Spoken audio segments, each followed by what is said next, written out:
continuing our lesson on sensory writing, descriptive writing. So we're going to be writing using our five senses. And I want us to use a word that was a little abstract because our students are always complaining or saying that they can't think of anything to write about when you talk about things that they consider to be abstract. So the word that I wanted to use for us to write about was the word hope. What does hope look like?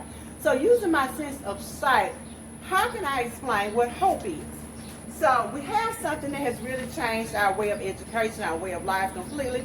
And I want to look at hope from that perspective. So the word I'm looking at, the thing that I'm looking at is COVID-19, because COVID-19 has really changed a lot for us. And so we're going to be talking about hope, the word hope, through this perspective of COVID-19. What does hope look like?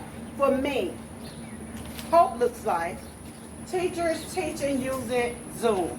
This is something different. This is something that is causing, we're used to the traditional classroom, but now we're having to make changes. We're having to modify our way of teaching.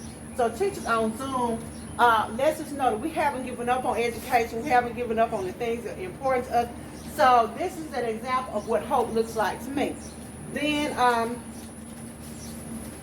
we've really had to adapt, staying in tune with that same thing. So we would have school on social media. So just like now, you're getting to watch me do teach you through a video on social media. So that is an example of what hope looks like. As far as our educational system goes, we're still holding on to the hope that things will change and that we'll make progress despite what's going on with our recent pandemic.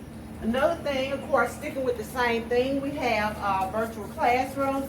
We know we're using Google, we're using Canvas, we're using all sorts of means of education that are a little different than what we're used to. I also put drive-through graduations because now we have graduations through drive-through.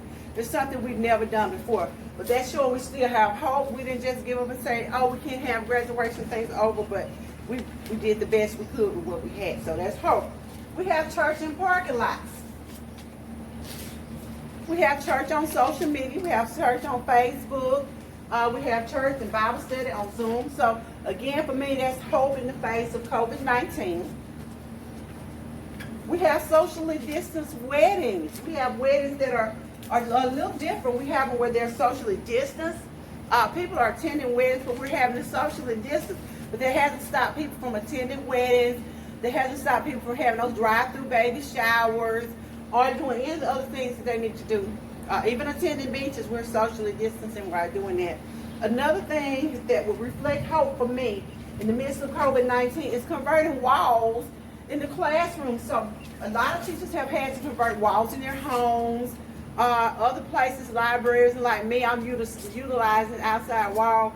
We've turned these into classroom ways of teaching in spite of what we're having to face in reference to COVID-19. So when we talk about descriptive writing, when we talk about sensory writing, these are some things we do. So we talk about hope in relation to what hope would look like in the midst of the pandemic that we're facing, COVID-19. So that will conclude my lesson on sensory writing using our five senses. And again, we use hope today.